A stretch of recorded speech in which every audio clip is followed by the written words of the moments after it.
From the gourmet serial killers to vampire slayers, the greatest small-screen landmarks featuring scariest monsters and super freaks. With all due respect to Poltergeist, you don't need to live in a haunted suburban house to get sucked into the terror of your television. From the short story-like psychological shocks of 60s name-brand anthology shows to today's streaming active scarefests, many of the medium's most memorable series have centered on things that go bump in the night. It doesn't have to be Halloween to enjoy. We're counting down the top 10 horror shows in TV history.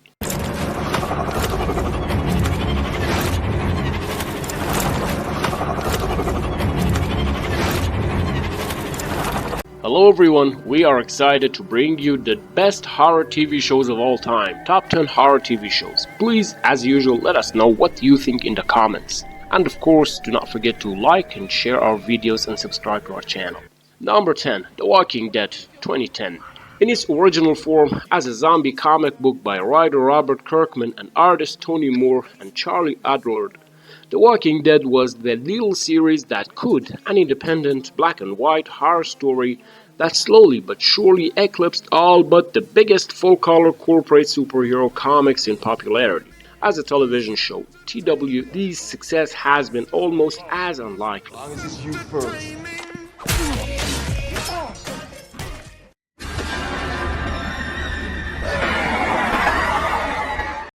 Number 9, American Horror Story 2011. Ryan Murphy's epic series has been a showcase for some of the most treasured tropes horror has to offer as a visual genre: killers, killer clones, demonic nuns, haunted hotels, you name it. But every carnival needs its barkers, and Murphy has hired a murderous row of actresses to fill that role, from Kathy Bates to Emma Roberts, Glenn Close to Lady Gaga. And in an era where the big screen's genre offerings are still driven by found footage minimalism, AHS's more is more attitude is a throwback to the days of the Grand Guignol. It's horror for the animated GIF era.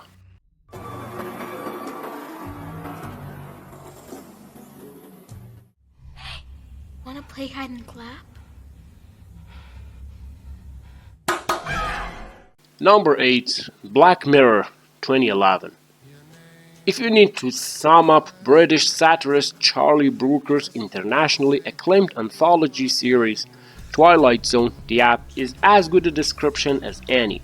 Like Rod Serling's seminal show, this British show's star-studded episodes use horror and science fiction elements as a lens into contemporary anxieties, with the focus on technology and its alienating, dehumanizing potential.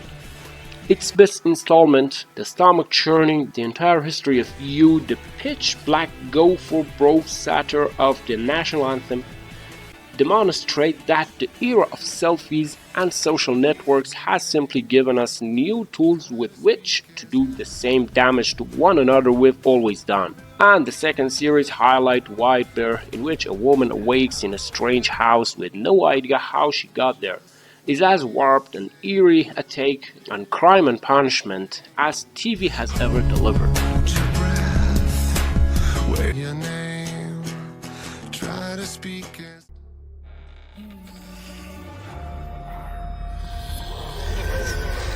Number 7, True Detective 2014.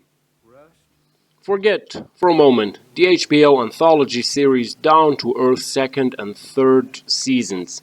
Concentrate instead on Carcosa, the Yellow King, and the fact Nick Pizzolatto and Cary Fukunaga had a nation of viewers sounding off like a cross between H.P. Lovecraft and the paranoid schizophrenic.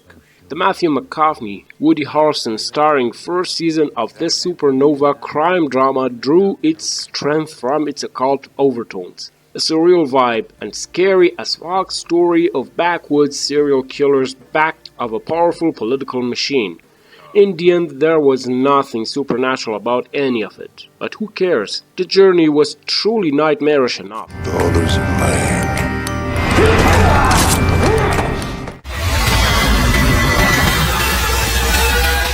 Number 6, Buffy the Vampire Slayer, 1997-2003. High school is literally hell on earth. Beat that for high concept. The genius of Joss Whedon's star-making series was taking a metaphor for adolescent angst, giving it fangs and handing its heroine a wooden stake. Buffy Summers and her Scooby Gang faced down more than their fair share of menaces from beyond. But like Twin Peaks before it, Buffy realized that great horror was rooted in human experience. The death of Buffy's mother was as harrowing as TV has ever gotten, with nary a demon in sight.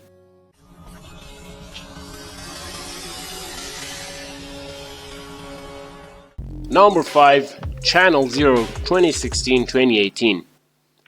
Hannibal alum Nick and Tosca equaled that series' gruesome vision not once, not twice, but 4 separate times with this horror anthology series. Each of its quartet of standalone seasons is based on a different creepypasta, the viral online horror stories that have kept Insomniac up since the dawn of the web. Standout scares include the gruesome Tooth Child from Season 1, Candlecough, and Roger Hauer's cannibalistic one-percenter from Season 3, Butcher's Block. But it's the collective power of the full quartet which seemed to get more viscerally nightmarish with each passing episode that makes this slept-on series one for the ages.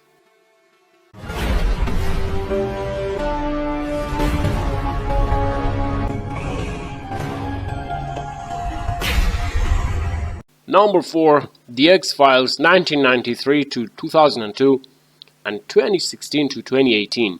The truth is out there. The truth being that Chris Carter's sprawling science fiction conspiracy thriller was also crackerjack horror television, in between mythology episodes that chronicled FBI agents Mulder and Scully's journey through a maze of government and extraterrestrial shenanigans. The X-Files frequently stopped to scare the pants off its viewers, from the Arctic isolation of its first season's standout Ice to the still controversial Texas Chainsaw Massacre referencing inbreeding freakout home. The show's best creepy, skin-crawling episodes have lost none of its power to disturb, and the recent relaunch reminded fans why they wanted to believe in the first place.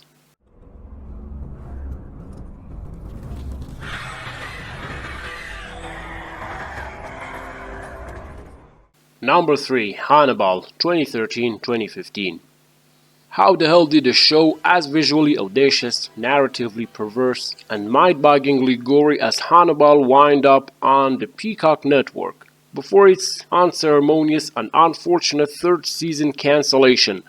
Brian Fuller's adaptation of Thomas Harris's series of serial killer novels starring cannibalistic psychiatrist Hannibal Lecter and his arch-frenemy FBI profiler Will Graham was nothing short of a horror lover's fever dream.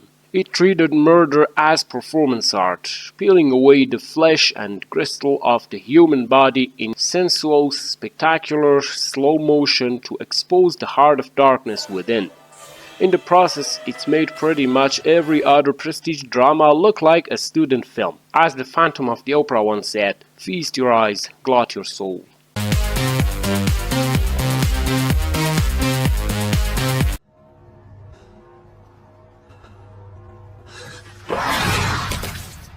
Number 2. The Twilight Zone 1959-1964. While most TV promised little more than an entertaining diversion between commercials, there was one show that built itself as a journey into another dimension. Rod Sterling's genre-defining anthology series drew its stories from a who's who of the era's finest horror and sci-fi writers, creating an endless stream of standalone episodes that were equal parts spine-chilling and thought-provoking. The nuclear apocalypse cautionary tale, Where Is Everybody? The telepathic terror of It's a Good Life, Wish It into the Cornfield.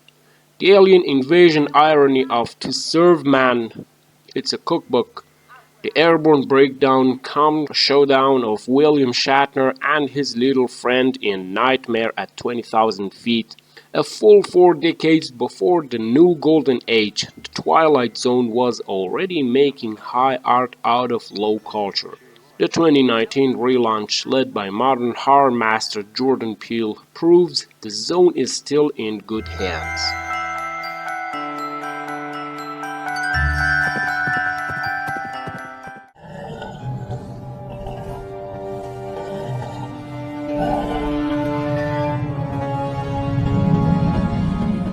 And number 1, Twin Peaks 1990, 1991, and 2017 until present. Who killed Laura Palmer? It was the driving question behind David Lynch and Mark Frost's small-town murder masterpiece. But the answer was never going to be a matter of simple wit.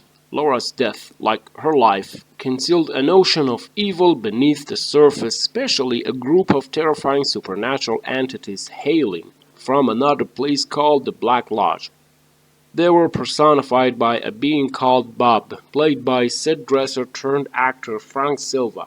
This cackling, shrieking demon's long gray hair and denim jacket gave him the appearance of a metalhead crank dealer. The sight of him crawling through Hayward's living room toward the camera might be the single scariest scene ever shown on television.